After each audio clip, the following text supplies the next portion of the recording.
He was just counting the cash the buyer handed him, and once he confirmed it was all there, he tossed the car keys to the buyer. The item the buyer wanted was right outside in a BMW. But then, out of nowhere, he started coughing up blood and dropped dead. The buyer got what he wanted without spending a dime, but he hesitated to grab the keys because they were laced with poison. After counting the money, the seller instinctively touched his nose, and then the keys, so he wrapped them in a cloth.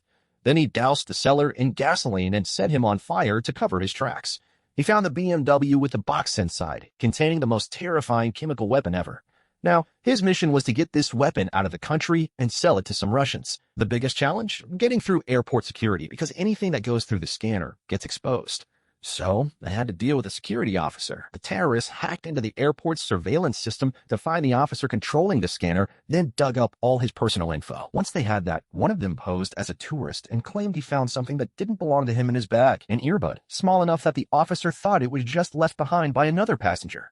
As he was about to take it to Lost and Found, he got a text from a friend telling him to put it in his ear. When he did, they were halfway through their plan. Next came the intimidation. One bag equals one life, his girlfriend's life. To convince him, another terrorist broke into his home, using a pay stub or family photo to make it real. Ethan, the security officer, had just moved up from logistics to security and now found himself in this nightmare. The terrorists made it clear, let their bag through and his family would be safe. But Ethan knew how serious this was. If their stuff threatened passengers, the consequences would be dire. So he chatted with the terrorists to keep them calm while secretly dialing for help.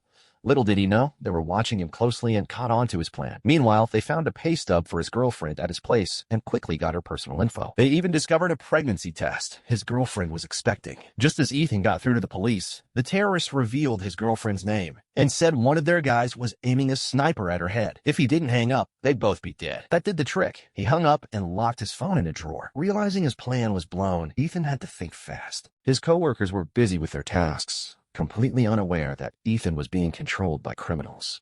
He used his watch to record a message to send to the police. But the terrorists caught him and forced him to cancel the message and lock his phone away. Now he knew he was being watched, with the camera right behind him. To teach him a lesson, the terrorists sent in a third accomplice, who casually bumped into one of Ethan's coworkers, causing him to collapse seconds later.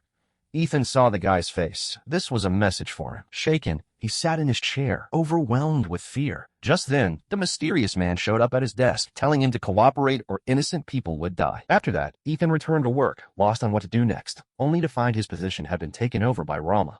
His boss explained that the terminal was packed and one coworker had suddenly died. For safety, Ethan was reassigned while Rama took over security. Ethan felt a rush of relief. Whatever happened next was no longer his problem. But the terrorist demanded he get his job back or his pregnant girlfriend would be in danger, and it was up to him to figure out how. Feeling hopeless, Ethan realized he couldn't refuse or ask anyone for help. Then he noticed Rama sipping coffee, and a bold idea struck him. He snuck into the convenience store through the back, grabbed 2 mini bottles of liquor, and returned to pour them into a cup of coffee. He found Rama and told him he left something at his desk. While Rama looked for it, Ethan switched their cups. The terrorists, watching from the computer, helped him out by having one accomplice report Rama for drinking on the job. Rama got fired, and Ethan was back in his role. After all that, the main player finally arrived, a man in a red hat. He placed a suitcase on the conveyor belt, and the scanner immediately flagged it as dangerous.